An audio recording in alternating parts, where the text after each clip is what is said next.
আসসালামু আলাইকুম প্রিয় দর্শক, নতুন পদ্ধতিতে 2025 সালের 1 জানুয়ারি থেকে দলিল রেজিস্ট্রেশন কার্যক্রম চালু হবে। কি নতুন পদ্ধতি, এই পদ্ধতিতে কি থাকতেছে, ক্রেতা ও গ্রহীতা কি সুবিধা পাচ্ছে, এই বিষয়গুলো নিয়ে বিস্তারিতভাবে আলোচনা করব। প্রিয় দর্শক, আমি অ্যাপ্রেন্টিস অ্যাডভোকেট মিনহাজউদ্দিন, আপনাদের ভাই ও বন্ধু।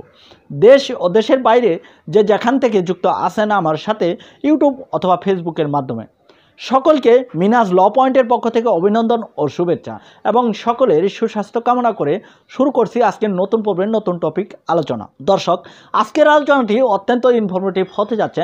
আজকে যে বিষয়টি নিয়ে আলোচনা করতেছি, আজকে আলোচনা হচ্ছে দলিল রেজিস্ট্রেশনের নতুন পদ্ধতি চালু হচ্ছে 2025 সালের 1 জানুয়ারি থেকে।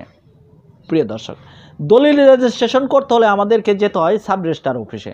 আর এই সাব রেজিস্ট্রার অফিস এতটাই দুর্নীতি পরায়ণগ্রস্ত, সাব রেজিস্ট্রার অফিসের কর্মকর্তা কর্মচারীগণ এতটাই দুর্নীতিগ্রস্ত যে একই জমি কোনো ব্যক্তি 10 বার বিক্রি করতে গেলে সেটা ধরার কোনো সুযোগ থাকে না।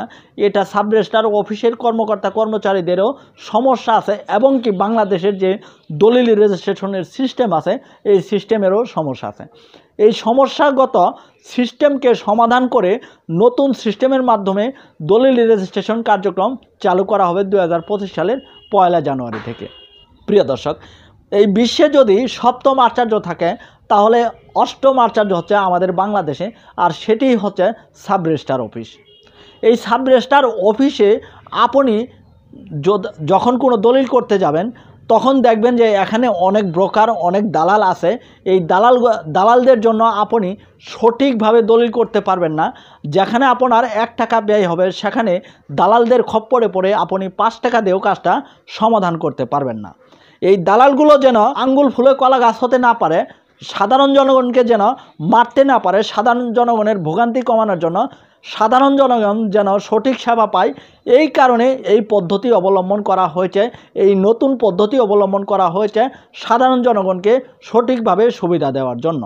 প্রিয় দর্শক, বর্তমানে যে সিস্টেম চালু আছে এই সিস্টেম অনুযায়ী আপনি যখন কোনো দলিল রেজিস্ট্রেশন করবেন, রেজিস্ট্রেশন করার 1 বছর বা 6 মাস বা 3 মাস পর এই দলিলের মূল দলিলটি আপনি হাতে পাবেন। এর মধ্যে আপনার অনেক সমস্যা হয়ে যেতে পারে, জমিটি অন্য কোনো ব্যক্তি দখল করে নিতে পারে, আপনার বিভিন্ন প্রকার সমস্যা হতে পারে। আবার অনেক সময় দেখা যায় যে আপনি যে জমিটি ক্রয় করেছেন, দলিলটি আপনার কাছে ছিল, দলিলটি হারিয়ে গেছে। এই দলিলটি যদি আপনি আবার তুলতে যান, দেখা যাবে যে ভলিউম বই ছিঁড়ে আছে, বালাম বই ছিঁড়ে আছে। এই বালাম বই ছিঁড়ে থাকার কারণে আপনি দলিলটি উঠাইতে পারলেন না।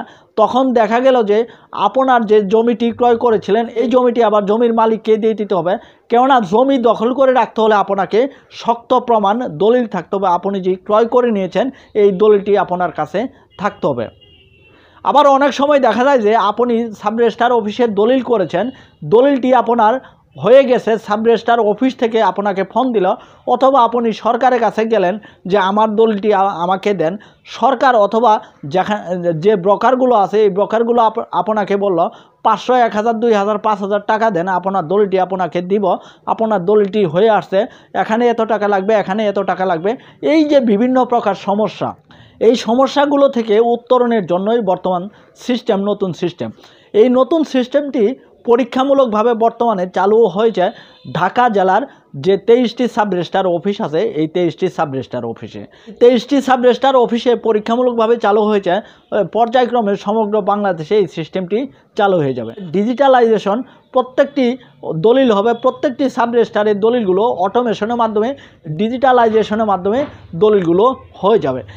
এই নতুন সিস্টেমটি হলো আপনি যখন দলিল রেজিস্ট্রেশন করতে যাবেন, দলিল রেজিস্ট্রেশন হওয়ার পর যে ব্যক্তি দলিল সম্পাদন করলো সেই ব্যক্তিকে একটি মোবাইল নম্বর সহ একটি নথি দিবে, এবং কি নথিতে স্পষ্টভাবে উল্লেখ থাকবে যে আপনার দলিল বিষয়ে কোনো সমস্যা হলে, দলিল বিষয়ে কোনো কিছু জানার থাকলে আপনি এই নাম্বারে ফোন করে জানতে পারবেন। প্রিয় দর্শক, এই যে নম্বরটি দিল, আপনার যদি দলিল বিষয়ে কোনো সমস্যা থাকে, আপনার যদি মনে হয় জমি কম বেশি হয়েছে, অথবা আপনার যদি মনে হয় যে দলিলে কোনো জালিয়াতি হতে পারে, অথবা আপনি জানতে পারবেন যে আপনার দলিলটি বের হয়েছে কিনা, এই কারণে এই নম্বরটি দেওয়া হয়েছে। যে নম্বরটি দেওয়া হয়েছে এই নম্বরটি হচ্ছে একজন পাবলিক রিলেশন অফিসারের। এই পাবলিক রিলেশন অফিসারকে নতুন করে নিয়োগ দেওয়া হয়েছে। ঢাকা জেলার প্রত্যেকটি সাব রেজিস্ট্রার অফিসে একজন করে পাবলিক রিলেশন অফিসার থাকবে। এই পাবলিক রিলেশন অফিসারের নম্বরটি আপনার কাছে থাকবে। আপনি আপনার দলিল সম্পর্কে যে কোনো তথ্য ওখান থেকে জেনে নিতে পারবেন পাবলিক রিলেশন অফিসারকে। দ্বিতীয়ত যে সিস্টেমটি 1 জানুয়ারি 2025 সাল থেকে চালু হবে সেটি হচ্ছে আপনি যে দলিলটি সম্পাদন করতেছেন, যে দলিলটি রেজিস্ট্রেশন হয়ে যাচ্ছে, এই দলিলের যে আপনার যে ঘর আছে, আপনার যে কলাম আছে, আপনার যে নির্দিষ্ট স্থান আছে, সেই জায়গায় আরেকটি কলাম যোগ করা হবে। এই কলামে যোগ করে এই কলামে আপনার মোবাইল নাম্বারটি নেওয়া হবে। আপনি যদি আপনার গোপনীয়তার স্বার্থে আপনার অন্য কোনো স্বার্থে মোবাইল নাম্বারটি না দিতে চান তাহলে মোবাইল নাম্বারটি নেওয়া হবে না, কিন্তু আপনি যদি মোবাইল নাম্বারটি দিতে চান তাহলে ওখানে মোবাইল নাম্বারটি রাখা হবে। এই মোবাইল নাম্বারটি নেওয়ার কারণ হচ্ছে মোবাইল নাম্বারটি আপনার ভলিউম বই থাকবে। কোনো সময় যদি সমস্যা হয় ভলিউম বই থেকে আপনাকে ফোন দিতে পারবে, অথবা পাবলিক রিলেশন অফিসার আপনার দলিলটি যখন বের হয়ে আসবে তখন সে আপনাকে ফোন দিবে যে আপনার দলিলটি বের হয়ে আসছে, আপনি দলিলটি নিয়ে যান। এছাড়াও আরেকটি বিষয় আছে, ঢাকা রেজিস্ট্রেশন কার্যালয়ের যে প্রধান ওহিদুল ইসলাম তিনি জানিয়েছেন যে প্রত্যেক সপ্তাহের মঙ্গলবার তিনি পাবলিকের জন্য নির্ধারণ করছেন। তিনি পাবলিকের জন্য এই মঙ্গলবারটি নির্ধারণ করছেন। পাবলিকের দলিল সম্পর্কে যত সমস্যা আছে এই সমস্যাগুলো ওহিদুল ইসলামকে জানাবে। তিনি মঙ্গলবারে জনগণকে সেবা দিবেন। এর মাধ্যমে আপনি দলিলের খরচ কত হয় এই বিষয়টি জানতে পারবেন। আপনার ভ্যালুয়েশন কত, আপনি যে জমিটি ক্রয় বিক্রয় করতে চান এই জমিটির ভ্যালুয়েশন কত, এই জমিটি দলিল করতে কত টাকা খরচ হবে, আপনি যদি প্রত্যেক সপ্তাহের মঙ্গলবারে সাব রেজিস্ট্রার অফিসে যান সাব রেজিস্ট্রার অফিস থেকে এটা জেনে নিতে পারবেন। ওহিদুল ইসলাম আরও জানিয়েছেন যে একদিনে সেবা প্রদান সম্ভব না হলে পাবলিক রিলেশন অফিসার যে সকল ব্যক্তিগণ যাবেন তাদের মোবাইল নাম্বার এবং নাম ঠিকানা লিখে রাখবেন। পরবর্তীতে তাদেরকে ফোন দিয়ে তাদের সমস্যা শোনা হবে এবং কি তাদের সমাধান দেওয়া হবে। প্রিয় দর্শক, আজকের এই পর্বটি এই পর্যন্তই ছিল। পরবর্তীতে দেখা করব নতুন কোনো পর্বের নতুন কোনো টপিক আলোচনা করার সময়। সেই পর্যন্ত ভালো থাকুন, সুস্থ থাকুন, সুন্দর থাকুন। ধন্যবাদ সবাইকে।